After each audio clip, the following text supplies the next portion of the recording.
طيب، شكرا مهندس وليد. وزي ما انت قلت كده التفاوض ده جزء اساسي من حياتنا، بس خليني ابدا كده الاول بقصه كده بسيطه.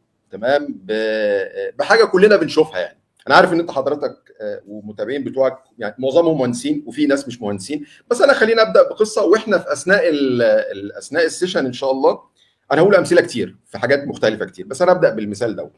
افترض عند حضرتك كده في مشروع، تمام، وانت مدير المشروع مهندس وليد، والعميل بتاعك وكلنا مضغوطين وملتزمين كلنا بجدول زمني وعايزين نسلم المشروع في ميعاد معين علشان المشروع لازم نستفيد منه في ميعاد معين. والعميل جه قبل الافتتاح باربع خمس شهور طلب تعديلات، ودي بنشوفها. يعني طلب تعديلات من وجهة نظره ان هي ماينور، ان هي حاجات مش هتأثر على الشغل، مش هتعطلنا، مش محتاجه زياده في الاسعار وي. فانا عندي شخصين، في عندي اثنين مديرين مشاريع بيتعاملوا هم متعرضين لنفس الكيس. واحد اسمه احمد، واحد اسمه محمد.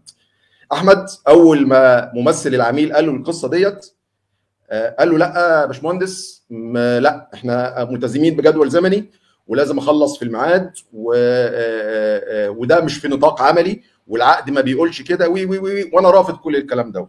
ده احمد.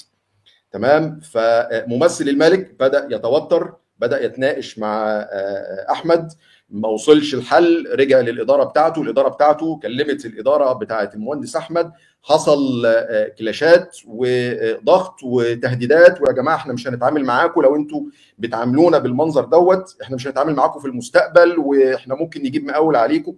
شايف الدنيا اتلخبطت ازاي؟ تمام. وفي الاخر اداره المهندس احمد ضغطت عليه، قالوا له ابدا اشتغل في التعديلات دي وبس عشان نمتص غضب العميل، وشويه يعني ايه هنبتدي نتفاوض عليها. تمام.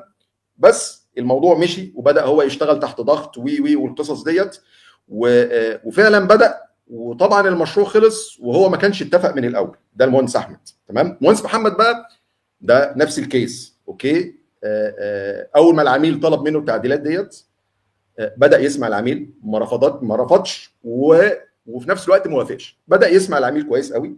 تمام. بدا يقعد مع العميل في اجتماعات، طب نشوف التعديلات اللي انتوا عاوزينها دي. فالعميل طالب 3 4 تعديلات، طب انتوا ليه طالبين التعديلات دي في الوقت ده؟ بدا يسمعهم، يعرف وجهة نظرهم هم ليه عايزين التعديلات دي. فاكتشف اثناء الكلام ان في تعديلين ممكن يتاجلوا لبعد الافتتاح، وفي تعديلين تانيين ممكن نبتدي نتكلم فيهم. بدا يفتح حوارات ونقاشات فنيه معاهم، طب يا جماعه دي احنا ممكن نعدل المواصفات، نعدل الحاجات وي. فبدا يفتح معاهم، بدا يسمعهم، بدا يستجيب معاهم. اوكي، طب يا جماعه اوكي الحاجات دي هتكلفنا كذا، احنا عايزين نعملها واحنا متعاونين وعايزين الحاجات دي علشان انتوا العميل بتاعنا اولا واخيرا، وانا عارف الحاجات دي مش في السكوب.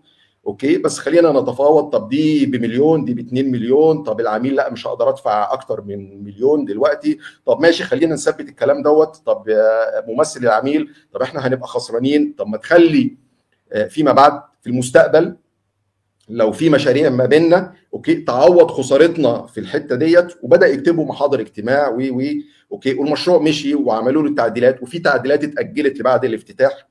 اوكي، والراجل حافظ على العلاقه. ايه رايك ما بين محمد واحمد؟ احمد الاولاني ومحمد الثاني.